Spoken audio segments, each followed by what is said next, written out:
Welcome back to In Business. Can't find your keys or that important document as you're running out the door and already late for the meeting. Are you stressed over shuffling piles of paper from one side of your desk to the other? Are you constantly late for meetings and unprepared? If any of this sounds familiar, you're not alone. There are so many people out there that are out of control. A whole industry and educational process has emerged to help you.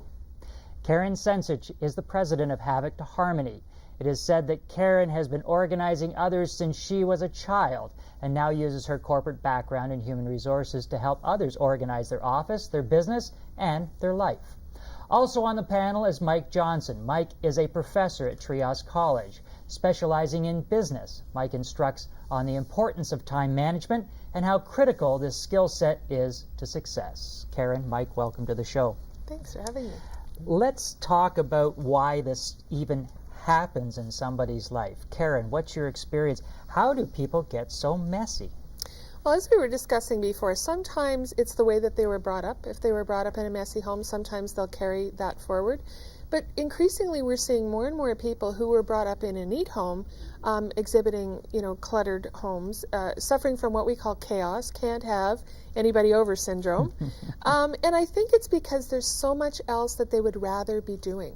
Cleaning up isn't fun. There's so much more with computers and with video games and tweeting and Facebook and all these other things in television. Do you think that so this is not this is a nature versus nurture kind of syndrome that we have going on here? Do you think people are ever naturally messy? Yes, I do. I'd have to say... We could do a whole other show on nature versus nurture. We could. And I think that right-brain people tend to be more creative, tend to like all of their stuff out where they can see it to connect the dots for the project that they're working on. But I like to say that organizing can be learned. I believe that I was born organized, but I was also brought up and raised by two highly organized parents, but organized in different ways. So I was able to take it and I was able to teach my children. And it's interesting, too, that my husband's actually more organized than I am. More organized? Yes. Some people might even say that being super organized is a method of being a control nut. Are going to come back to you, Karen, and you can comment on that. Mike, you instruct people on time management.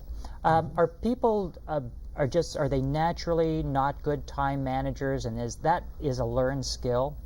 I think it is a learned skill. First of all, Karen is right. People have a tendency, if they don't see the outcome, and the outcome is not exactly what they expected, they tend to want to gravitate towards the immediate fix. And that is the good feeling that comes from not doing what you know you have to do. So Karen is quite correct that people tend to leave the mess because the mess is more interesting, forgotten about, than what you could be doing, like talking to your friends. So the mess is more interesting, or what they can get onto is more interesting? That's what it is. It's getting onto texting your friends, talking to all those wonderful people that you probably could do without for a little while, but it's much more interesting than that mess that keeps accumulating and showing that you've accomplished something at least. And we were talking before we came on air. There's some people that feel that if they've got a messy space, somehow that makes them feel like they're busy doing something. Karen? And once they get into that, it's really easy to postpone decisions. You talked about what you need to do. There's what you need to do and what you want to do. And sometimes you just postpone things until you have a block of time to take care of it all. And this is what we find perfectionists do. And so if you can just take a little bite out of a job and do a little bit of it and get it started or get the middle done and get towards the end, once the end's in sight, I mean, it's like the end of a race. You see the end in sight, you really race towards it. And so, by the way, Joanne's my wife. Joanne, I have been diagnosed as a perfectionist. That's why I never start anything around the house, is because I need to know that that I'm able to finish it in a certain time zone. So keep calling the contractors in, because I'm never going to do anything around the house. Any truth to the fact that, or any truth to the rumor that people that are super organized are just a bunch of control nuts? Well, I don't think so. No, I think that a lot of times it's effectiveness versus efficiency. I like to talk about people's personal effectiveness. I've already said my husband's more organized than I am. If organizing is a scale from messy to neat, or neat freak as you say, I'm at about the 85th percentile. So I can deal with a fair amount of creative clutter around and in the homes, but what I go in and help people do is function.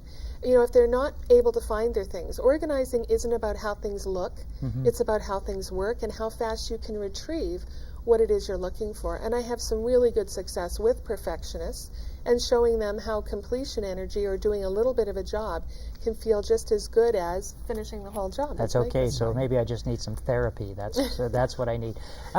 Mike, in teaching people about time management, is time management and neatness, do they go into the same package or not necessarily?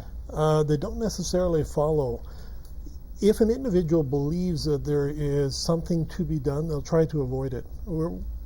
Just by nature, we tend not to do the things we want to do or accomplish. And yet, if you actually perceive yourself as having accomplished it, there's a greater likelihood you'll actually make the attempts to resolve it, whatever it happens is that to like be. visualization? We visualize ourselves accomplishing the task? Yeah, oddly enough, it does affect you. So the moment you visualize, it's as if the event is actually taking place, and you feel better. So I could actually talk myself into something, well, I've already done it. Yes. So then I don't even have to do it now. Not quite. That's not going to help you with your wife and her project. Yes. We're going to come back in a couple of seconds. We have to go away and pay some bills here. We'll have more with Karen Sensich and Mike Johnson. And our topic, Get Me Organized. We'll be back with more in business right after the break.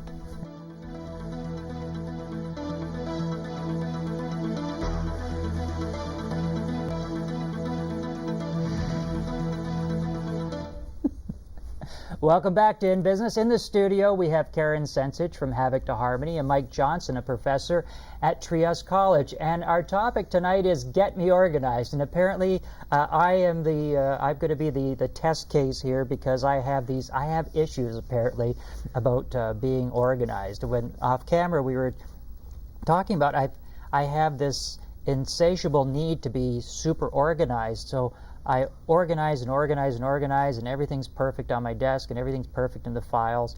And I just don't, I got to get to it. I got to get to doing something. Mike, help me. Oh, well. There's no hope. There's always hope. If you honestly want to accomplish it, set it up your own way. I think we can actually help you out by saying that if you put something where you expect to find it, that's enough. And if you clean it up too much, you may not actually be able to work because now you're concerned that the things you're looking for aren't there.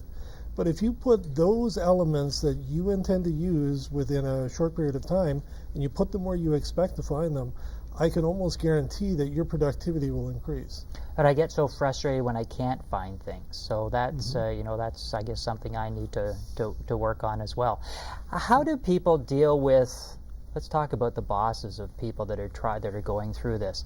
So how do people deal with a boss that might be super organized and they're not organized, or vice versa? How does somebody deal with that? This is a huge problem, and it's an unidentified problem. We were actually talking about it before the show, Mike and I. I get a lot of phone calls from administrative professionals. And I thought, when I got the first phone call, I thought this group was pretty organized. Why are they calling for professional organizing? And it turns out what they're looking for is a buffet of ideas to take to the boss to find one that fits. Because in the yin and yang of their relationship, they don't want to feel like they're bossing the boss around. And if you have that disconnect, that sort of personality clash, where one is maybe left brain and one is right brain, one's organized, one's disorganized, all these different things kind of going on, it leads to bad feelings. Mm-hmm. So sometimes they just have to sit down and talk and work out different sorts of ways, different approaches. So if you were the boss in this case and you've explained your kinds of tendencies, I would say give the big picture, because you've got the big picture, to your subordinate. Give them the big picture and let them fill in some of the gaps for you, and give them a bit of creativity towards the end product instead of saying, it's got to be sort of all my way. And giving away the big picture idea is going to let you feel like you had some control, and then when it comes back, then together with the other person, you can tweak it till it looks the way you want it. So lots of times we just have to manage the boss. Yeah, it's a communication process. It really is. It's communication, organization, and motivation. I call it .com. Communication, organizing, motivation. Mike, in dealing with time management and time management styles, is it one size fits all?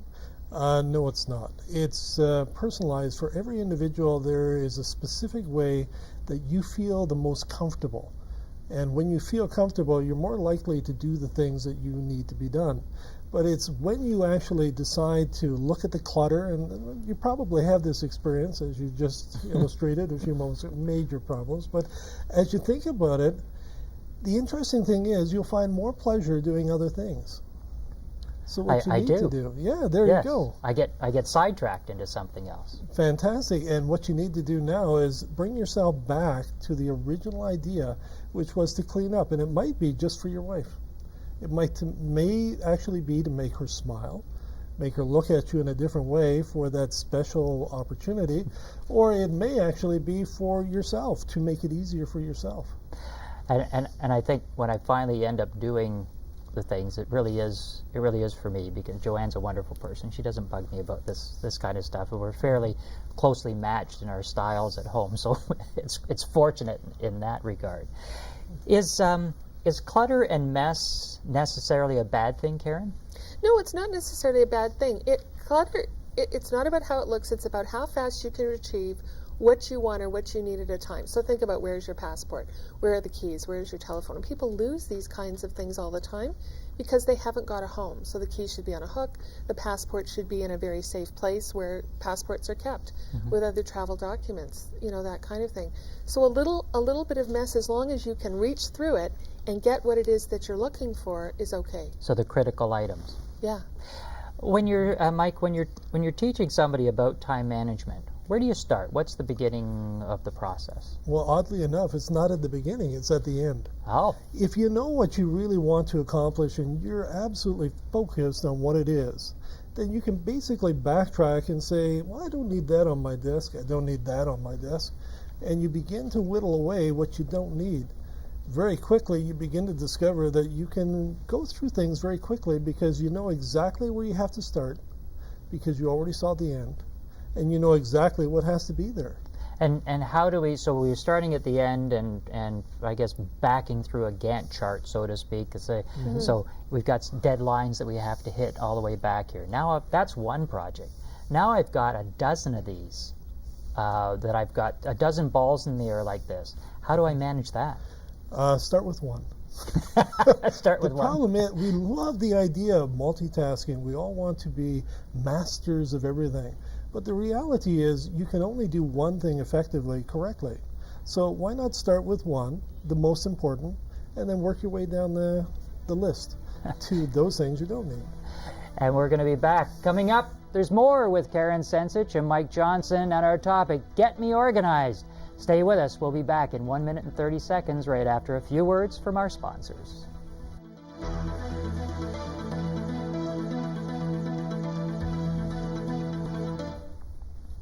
Welcome back to In Business. We're in the studio with Karen Sensich from Havoc to Harmony and Mike Johnson, a professor at Trias College. And our topic tonight is Get Me Organized. We're talking about organization and time management.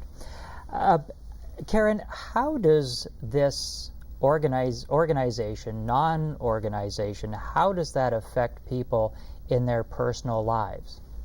Well, when they're not organized, they feel guilty. I should be doing something else. I shouldn't be doing this. I should be doing something else. Sometimes you just have to bite the bullet and go to the list of things that you've got to do. You talked in the last segment about, juggling several different kinds of projects. Decide what the priority is right now. What affects your lifestyle right now, and if you could finish it, would make you feel better. So if it was April 15th, we know the answer to that question would be the taxes. So at every season, there's different answers to that question. Well, I have a solution for that too. I just take it to my accountant. I'll let him, let my accountant do it. So let's talk about some tips that you can give people to help them get organized and get some more control over their life. Well, one of the things that Barbara Hemphill in her book, Taming the Paper Tiger, talks about is starting with today, make a plan for tomorrow, and then go back and deal with the backlog. And the example there would be if you were trying to, reorganize your photo collection. You don't start with when the child, is born. You start with how old the child is today. What are you going to do with the pictures that you pick up today? What are you going to keep them in? And then go back and start reorganizing. And that will keep the momentum going. If you scroll back and start at the beginning, you lose steam. Plus, you don't remember who the pictures are of. Yes. Is that Uncle Joe or is that Aunt Sally? Because they Quite both look frequently. the same back in that in that day. You've got some books that you've brought along here. Some of them have to do with back to school tips. Some of them have to do with the holiday season. What's in the holiday season? In the holiday season, I talk about delegating to the family. I find as a family management specialist that oftentimes mom is taking on too much, the full-time job, the cooking, the baking, the cleaning. It's sitting down with your family and saying what really matters, what one thing means a lot to you, and we'll do that this season. You don't have to do it all every season. Mike, does time management have anything to do with delegation? Absolutely. Who would you like to finish your job is just as important as deciding how you're going to go about doing it. You may decide to give to your accountant something on the 15th of April. Of course, you may decide to give the government a few things as well on the 15th. But the reality is that many times we have to make a decision. What is most important to us to accomplish? And then decide what is the best way of accomplishing it. Because if we constantly look at a mountain of duties that have to be done, chances are it's just like the clutter on a desk. We don't really want to be bothered. But if we can decide how best to do it in the most expedient way possible, then we're more likely to get involved. So this is like the question of how do you eat an elephant, one bite at a time? Yes, Just one take bite off at a little time. bits and pieces. Little chunks. Yes. Karen, you've written some articles here. You write for, this is Permacharts? Yes. Permacharts. The Student Survival Guide, Organize and Prioritize. Cheat sheets for those that need the information really fast. How do I get organized? So what if I can't find it? Well, you know what? Laminated material, people tend to be able to find. It doesn't get buried like a piece of paper would. And you can also put it on your fridge with a magnet. So that's the idea. Maybe I use it as my my coffee. What do you call those things you put on the table? My, like a trivet. Yes, Yeah. put my coffee cup on it so I don't mark my desk. You do another article in what's the the downsizing dilemma. Now this is in Vision magazine. What's Women this with one all Vision. about? That's about what happens when we've lived in the big family home and we're going smaller, or at our age we're helping our parents to downsize into a condo, maybe into a nursing home, and how to let go of those possessions that we've become so attached to. And I do a lot of work with people, sort of talking them through how to let go of the things so that they only keep what's relevant to their current lifestyle. Mike, do you find people are when they're going through your courses about time management, do they forget that there's time management in their personal life as well? Oh, absolutely. We tend to kind of put everything together and think that our home life has to be everything that we do in the office. And as she was explaining a few moments ago, that sometimes administrators have great difficulty dividing what they normally do with what their boss normally does. Unfortunately, that actually associates itself with the home life as well. And yes, we do. And so we've got a couple of minutes to go. Karen, can you give us your top 5 best tips for getting organized? Is just get started. Don't procrastinate. That's just a postponed decision. So just start. Take a little chunk off of it. Talk to the people around you, whether it's at work or at home, to find out what their priority is. There's no sense doing the bottom thing on your wife's honey-do list if the top thing is going to make them happier. Delegate to the family and to those around you in the office, and try to keep your workspace organized enough so that you can always find what you need. And neatness does not always mean organized. No. So let that go. Let the I don't want anybody back at the office to find this out, because I'm always harping on them to keep the place nice and neat and tidy. Mike, what are your top 5 tips for time management? Top 5 is decide exactly what you need to accomplish. What's most important for you? The second thing is start with the end in mind, discover exactly what you want as an outcome, and then get rid of all the clutter. The clutter is the key element here. You have to evaluate and find out what is most important during the day. Is it getting something done, or is it talking on the phone to a friend? And it all takes time. So those are the ones. And it all takes time. Thanks very much. Thanks for joining us on In Business. Thanks to our sponsors for their support, and a special thanks to my panel guests, Karen Sensich and Mike Johnson. If you have a question for us at In Business or an idea for the show, go to our website, www.rogerstv.com/inbusiness, and click on the email link. We'll be back after a few words from our sponsors to tell you about next week's show.